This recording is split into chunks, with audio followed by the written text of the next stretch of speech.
Alright, I'm back out at the shop. Gonna put a new battery in my Valiant. It got drained a few too many times, the electrical system before. If you didn't flip the switch on the bumper, it would just drain it. So I think I drained that battery over 10 times, and I think that's causing some of the issues on a hot start, but we're gonna check that out maybe hopefully sometime next week. But I figured I'd talk about the recent video I saw between the Scat Pack here versus the M4 and the RS3, and just seeing a lot of negative comments about the Scat Pack. Just want to make a few comments about it though. One, this is a different, obviously, class of car. It's a full-size car by today's standard, quite a bit bigger than the other two cars, which was kind of cool to see from that overhead view, that this is truly a full-size car.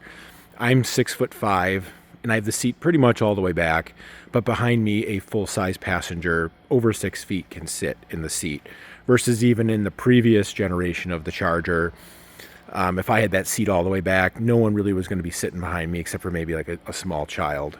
So yeah, this is a bigger car. Other thing too, this is a Scat Pack.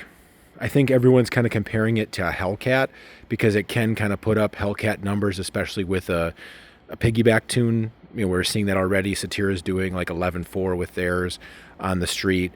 But we still got to remember, this is a Scat Pack. This is a mid-level car versus the M4 that's more high-end. I think those are over $30,000 more. So I think it'd be more fair to compare it to the next iteration of this when it does come out.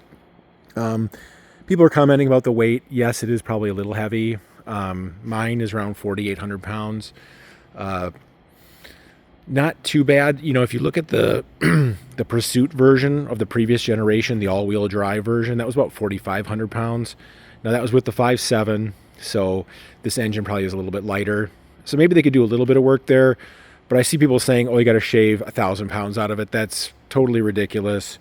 Even the Gen 2 that they designed this off of, with the 440 in it, was almost a 4,000 pound car with none of the safety features and all the other stuff that you get today, because every car weighs quite a bit more. I mean, that Valiant over there is, 2,800 pounds. You can't get a car that size nowadays anywhere near that weight, especially with a big engine in it. So yeah, just figured I would mention that. I still think this is a pretty good car. Like I said, it's a different class and it's mid-level trim, so that's just something to think about.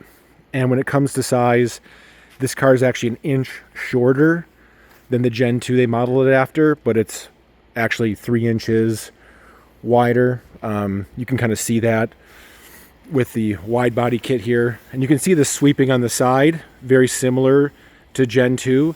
The only thing I wish they would have done a little bit different was here. This is on the C-pillar.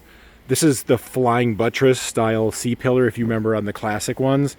It'd been cool if they did something different with that, but I understand changing the angle of the window would have maybe eliminated some of the room you have for storage. But other than that, I'm pretty happy with it. I've had it for about 2 months. All right.